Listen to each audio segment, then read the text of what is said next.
வாரிசு சண்டையால் உச்சக்கட்ட குழப்பத்தில் உள்ள திமுகவில் ஸ்டாலின் கோஷ்டியினரும் கனிமொழி கோஷ்டியினரும் திருச்சியில் பகிரங்க மோதலில் ஈடுபட்டனர்.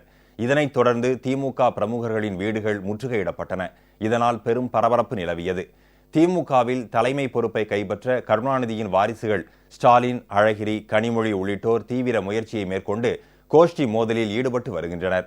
ஸ்டாலின் தற்போது கட்சிக்குள் ஆதிக்கம் பெற்றுள்ள நிலையில் அழகிரி, கனிமொழி ஆகியோரை தொடர்ந்து ஓரம் கட்டுவதில் தீவிரமாக ஈடுபட்டுள்ளார். திருச்சி மாவட்டத்தில் ஸ்டாலின் ஆதரவாளரான KN நேரு, கனிமொழி ஆதரவாளரான திமுக MP சிவாவை மட்டம் தட்டும் வேலையை செய்து வருவதாக புகார் எழுந்துள்ளது. 2 தினங்களுக்கு முன் நடைபெற்ற திமுக பொதுக்கூட்டத்தின் போது திருச்சி சிவாவின் பெயரை அழைப்பிதழில் இடம்பெற செய்யாமல் KN நேரு சதி செயலில் ஈடுபட்டதாக திமுகவில் ஒரு பிரிவினர் குற்றம் சாட்டியுள்ளனர். இதனால் ஆத்திரமடைந்த MP சிவா கோஷ்டியினர் KN நேருவின் வீட்டிற்கு ஊர்வலமாக சென்று அவரது வீட்டை முற்றுகையிட்டு ஆர்ப்பாட்டத்தில் ஈடுபட்டனர். மறுபுறம் KN நேரு கோஷ்டியினர் கனிமொழியின் ஆதரவாளரான MP சிவா வீட்டை தாக்குவதற்காக உருட்டுக்கட்டைகள், சோடா பாட்டில்கள் மற்றும் பல்வேறு ஆயுதங்களுடன் சென்றனர். காவல்துறையினர் உரிய நேரத்தில் தலையிட்டு அவர்களை கலைத்து விரட்டி அடித்தனர். இதனால் ஸ்டாலின் கோஷ்டியினர் நடத்த திட்டமிட்ட தாக்குதலில் இருந்து MP சிவா வீடு தப்பியது.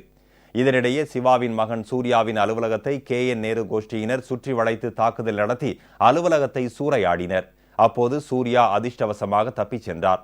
தொடர்ந்து திருச்சியில் MK ஸ்டாலின், கனிமொழி, அழகிரி, ஸ்டாலின் மருமகன் சபரீசன் என வாரிசு கோஷ்டியினரிடையே மோதல் முற்றி வருகிறது. இதனால் திமுகவினர் பெரும் குழப்பத்திற்கும் விரக்திக்கும் ஆளாகியுள்ளனர்.